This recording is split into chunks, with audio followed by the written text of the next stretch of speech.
Excellent. Alors, nous voilà, avec Stéphane Blais, le 4e conférencier du colloque. Donc, M. Blais, merci de nous accorder cette courte mais très intense entrevue. C'est un grand plaisir, mon cher. Super intéressant comme sujet, l'économie, sujet probablement mal aimé, mal compris, surtout du commun des mortels, si je peux me permettre. Ce qui m'a beaucoup frappé de votre intervention, c'est le fait de... Comment je pourrais dire? C'est la nécessité, finalement, politique et démocratique de comprendre ces enjeux-là. Oui. Puisqu'ils fondent nos vies de tous les jours. Tous les jours, on va travailler. Oui. C'est l'essentiel de notre existence, si je peux dire, disons, la vie active. Le citoyen on lui met beaucoup de pression avec un système qui est conçu pour le rendre... Pour le rendre esclave, et non pas productif. Pour le rendre esclave. Oui, je comprends la nuance. Donc, dans le fond, dans la conférence, on a parlé, dans le fond, de comment le moyen d'échange qu'est la monnaie n'est rien d'autre qu'une nécessité de créer du prêt pour créer de la monnaie, puisque c'est les prêts qui créent la monnaie. Et les prêts, on sait que les intérêts courent sur les prêts. Oui. Donc, automatiquement, c'est un système, comme Rocco Galati l'expliquait lors d'une conférence. C'est lui qui est l'avocat contre le gouvernement du Canada pour qu'on recouvre les pleins pouvoirs de la Banque du Canada. Donc, il expliquait que c'est un système qui est poison.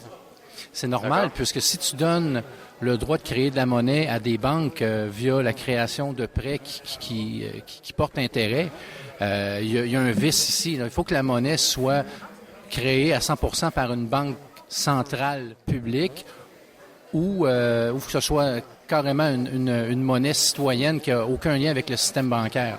Et voilà, parce je ne sais pas si les gens m'entendent. Parce qu'il faut le rappeler aux auditeurs, vous l'aviez mentionné tout à l'heure, la monnaie aujourd'hui, ce n'est plus l'État qui la crée en tant que tel, à travers de sa banque centrale, mais plutôt les banques privées maintenant qui ont ce privilège. Au Canada, 3% de la monnaie seulement est créée par la Banque du Canada, donc c'est les billets de banque. Wow. Okay. Le résiduel, c'est de la monnaie virtuelle. Donc, tout ce qui est scriptural. Exactement, créé par des banques privées, que sont la Banque Royale, Banque Nationale, même la Desjardins a signé les accords de Bâle maintenant, peut créer de la monnaie à partir de rien aussi, selon certains ratios suggérés par les accords de Bâle. Donc, 97% de la monnaie en circulation est scripturale, puis c'est créé à partir de rien par des prêts bancaires. Mais la problématique, c'est qu'il n'y a rien pour supporter cette monnaie-là. C'est la pure confiance du marché qui fait en sorte que l'économie fonctionne. Mais quand vous regardez votre banque, votre relevé bancaire, ce qu'on voit, c'est une promesse de vous donner ce montant-là. Parce que si tout le monde se ruait en même temps pour prendre l'argent, il y aurait un bug, il n'y a rien qui sortirait. Pourquoi? Parce que le ratio de réserve, c'est $1 réel qui est disponible pour 20 $ qu'on vous affiche dans votre dans le fond dans votre compte de banque. Donc ça fonctionne parce que les statistiques font en sorte que les gens prennent pas tout l'argent et ils prennent pas tout en même temps. Donc c'est une statistique, la réserve 1 pour 20. Ça c'est encore une fois Rocco Galati qui le confirme, que le ratio de liquidité réelle disponible c'est 1 pour 20. C'est quand même... on est dans un système... un peu à la bonne vie. C'est frauduleux, mais c'est légal. Encore une fois, comme les paradis fiscaux sont une escroquerie légalisée, ça, c'est le terme d'Alain Deneau. Hein. En passant, on nous dit qu'on est d'extrême droite. Là. Moi, j'ai rien à voir avec l'extrême droite, puis j'ai comme ami Alain Deneau, qui est quelqu'un de gauche quand même. Puis je confirme que tu es à ma gauche actuellement. Oui, parfait. Et voilà. Mais normalement, j'embarque jamais dans ces trucs. Mais ce que tu viens de dire, c'est déjà arrivé dans l'histoire à un pays. Oui. Tu te souviens-tu laquelle? Précise ton idée. Que les gens ont voulu retirer toutes leurs devises puis les guichets automatiques ont été fermés? Bien, en fait, moi, je me souviens, il y a Chypre, que c'est arrivé à Chypre et c'est arrivé également en Argentine. Oui. Et pardon? Puis en Grèce. En Grèce, c'est ça. Donc, Chypre, je sais qu'il y a le côté grec aussi de Chypre. Là, donc, oui, c'est la preuve. C'est la preuve que si jamais, demain matin, mesdames et messieurs, vous avez tous retiré votre argent d'un guichet automatique, il n'y a pas assez de papier. En fait, il n'y a pas assez de réserve puisqu'elle est investie ailleurs.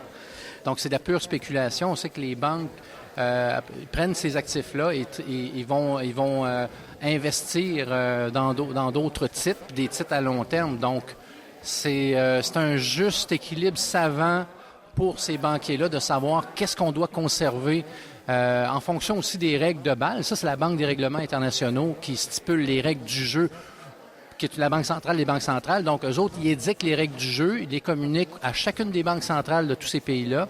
Et les banques centrales jouent sur leur terrain en édictant les règles du jeu pour les banques privées.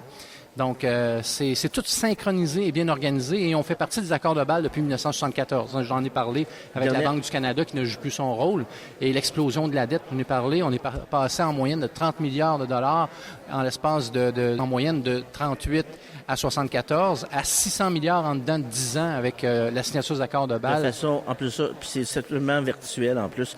Oui. Dernière question, je te redonne le micro après. Oui, est-ce que c'est vrai que les pays comme le Canada, les États-Unis, ils n'ont plus la ressource en or pour appuyer leur devise? Bien, effectivement, c'est vrai. Et avant, jusqu'à l'ère Nixon, il y a eu l'abolition de l'étalon or. Il faut savoir qu'à l'époque, il y avait un ratio de 1 once d'or pour 20 $ US. C'est ça qui supportait en réalité la valeur du dollar. Mais il faut faire attention parce que maintenant, c'est plus l'or de couleur or qui sert, qui supporte le dollar US, c'est l'or noir. OK? Donc, les transactions de pétrole se font en dollars US. Il ne faut jamais l'oublier, ça. Donc, c'est pour ça que c'est un des éléments qui nous font comprendre pourquoi le Moyen-Orient est sous l'emprise des États-Unis de plus en plus.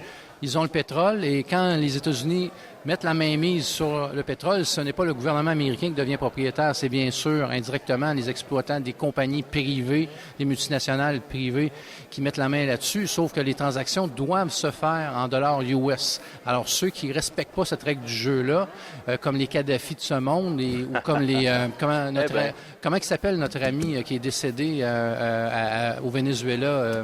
Chavez. Chavez, il est décédé et puis Goldman Sachs, il y a environ un mois, a acheté environ 40% des bons corporatifs de la société pétrolière du Venezuela.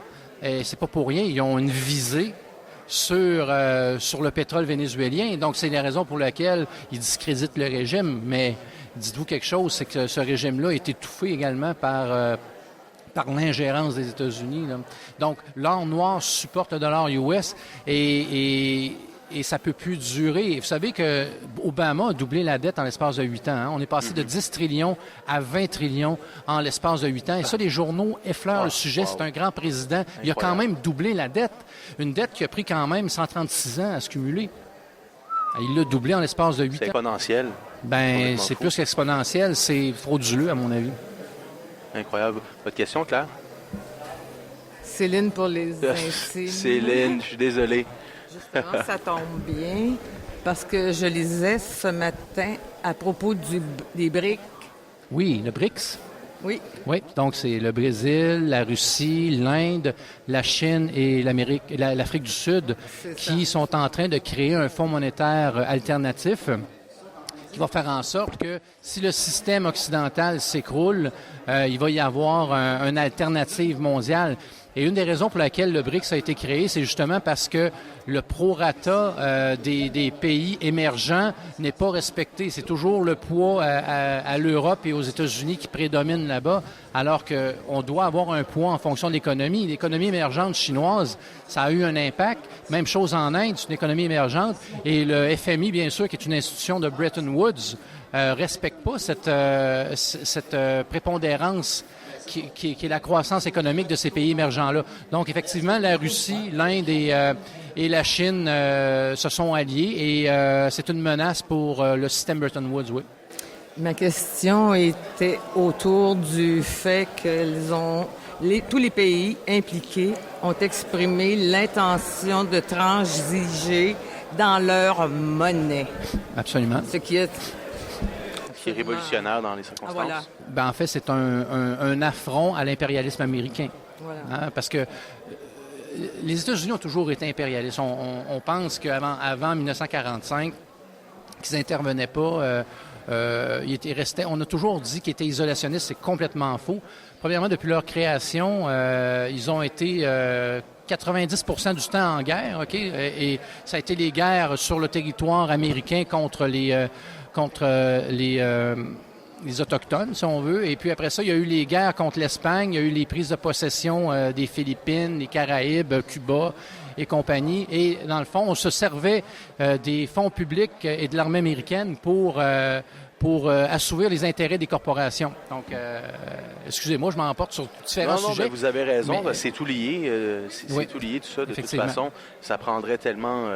Mais concernant, dans le fond, l'intérêt supérieur du Québec, si on veut conclure, je crois, et c'est une certitude que pour être véritablement souverain, et ça, je trouve ça dommage qu'on ait, depuis 50 ans, le Parti québécois n'a jamais poussé pour ça.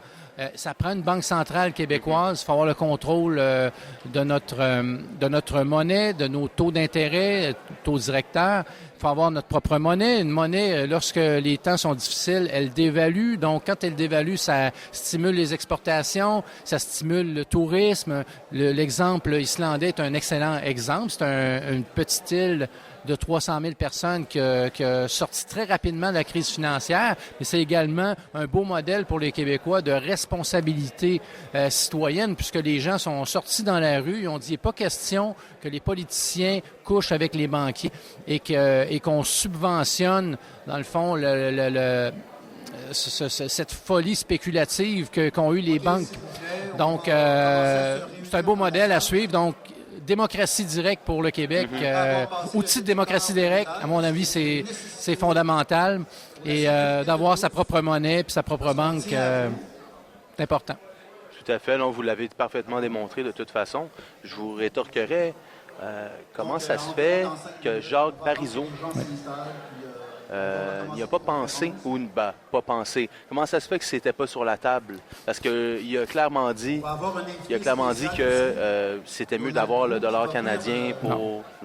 Donc, et c'est là qu'on doute de certains personnages, pour ma part. Je doute. Tout à fait. Et comme j'ai dit, c'est un drôle de hasard que tous nos dirigeants importants aient étudié à Londres, en Grande-Bretagne. Surtout la London School of Economics. Exactement. Donc, je pense qu'à ma conjointe, Francine Mainville, qui marche énormément. Je ne peux pas comprendre qu'on demande d'utiliser une banque centrale étrangère et une monnaie étrangère, alors qu'on sait que pour être souverain, il faut être maître de sa monnaie, il faut être maître de son système bancaire. Il y a quelque chose qui ne marche pas. Pour moi, c'est une trahison. Okay. Une trahison de ceux qui ont été élus. Je comprends pas dire les vraies choses. Tout à fait le point de vue. En terminant, oui. Il y a 2 années que vous avez mentionné qui m'ont sauté au visage. Oui. 1938. Oui, dans le fond, c'est le début. 1974. Oui, donc 1938, c'est le début de l'utilisation de la Banque du Canada comme levier de financement. Donc, la Banque du Canada, jusqu'à concurrence de 30% des revenus, pouvait financer sans intérêt les activités de développement comme la transcanadienne, les fonds de pension de vieillesse, etc., etc. Et contrairement à ce que les conseillers du comité de Bâle en Suisse disent, il n'y a pas eu d'inflation. On a maintenu une dette à 30 milliards de dollars pendant toutes ces années-là en moyenne. Et c'est justement en signant les accords de Bâle que la dette a explosé. Donc, encore une fois, je parle de trahison. Oui, je comprends tout à fait. Mais ce qui me choque surtout, c'est le fait que 1938, 1974, ça me fait étrangement penser à la période qu'on dit des 30 glorieuses. Oui, c'est pile au centre de ça. Exact. Et voilà. Donc, peut-être que la solution, comme vous le mentionnez, empiriquement parlant, vient de là. Et là, plutôt. Oui, oui. Ben, tout ce qui se passe, on appelle ça... empêcher de prendre la parole alors qu'on fait de mal à personne. Tout ce qui se passe, ça porte un nom, on appelle ça néolibéralisme. OK, d'accord. Oui, je comprends tout à fait. C'est un plan pour retirer le pouvoir aux États, aux citoyens et donner le pouvoir à des corporations privées. Et aujourd'hui, Forbes annonçait il y a à peu près 2 semaines qu'il y a 62 personnes sur la planète qui contrôle 50 des actifs de la planète. C'est dans Forbes, OK? Incroyable. Et 62, pour moi, c'est conservateur parce que les Rothschild, les Rockefeller, les Morgan, qui sont les familles de banquiers les plus riches de l'histoire, ne sont pas dans le palmarès. Aïe, donc, incroyable. Donc, on est rendu loin, là. Ça me fait penser plutôt peut-être au palmarès d'Oxfam. Ben, le palmarès d'Oxfam. Oxfam, au début 2017, disait que 8 personnes possédaient autant que la moitié la plus pauvre de la planète. OK. Donc, c'est peut-être... on est peut-être plus autour de ça. Peut-être. Incroyable. Dernière question. Plutôt, je vous donnerai plutôt le mot de la fin. J'ai pas compris. Je vous donnerai plutôt le mot de la fin. S'il y a quelque chose que vous trouvez particulièrement important à dire aux auditeurs, peut-être que vous n'avez pas pu mentionner. Oui, OK. Écoutez, on a eu un beau colloque avec différents conférenciers qui ont des belles idées qu'on n'entend pas dans les médias mainstream très souvent. Vous allez avoir la chance d'avoir une vidéo intégrale qui va circuler sur YouTube, sur le site du Mouvement républicain, le site du Mouvement Intégrité Québec. Et voilà. Il va y avoir l'intégrale, mais il va y avoir par conférencier. Vous allez pouvoir regarder chacun des conférenciers qui vous plaît. Et c'est hyper important de regarder ça et de faire circuler. Il faut que les gens voient ça. Et il va y avoir d'autres colloques, puis ça va... on est à un point d'ancrage, mais il faut que ça prenne de l'expansion. Absolument. C'est pour l'avenir de nos enfants. C'est là-dessus que je veux conclure. Il faut redonner un bel avenir à nos enfants. Là, il y a on est dans la sombritude. Oui, absolument. C'est pas jojo, mais faut garder espoir, se serrer les coudes. Et la première chose à faire, regardez ça, prenez conscience et faites circuler la vidéo. Monsieur Stéphane Blais, merci énormément. Merci, ça fait plaisir. Des informations tellement importantes pour l'avenir. C'est vraiment génial. Merci d'avoir C'est un grand plaisir. Salut à tout le monde. Bye-bye. Au revoir. De dire qu'on est des racistes, des trucs comme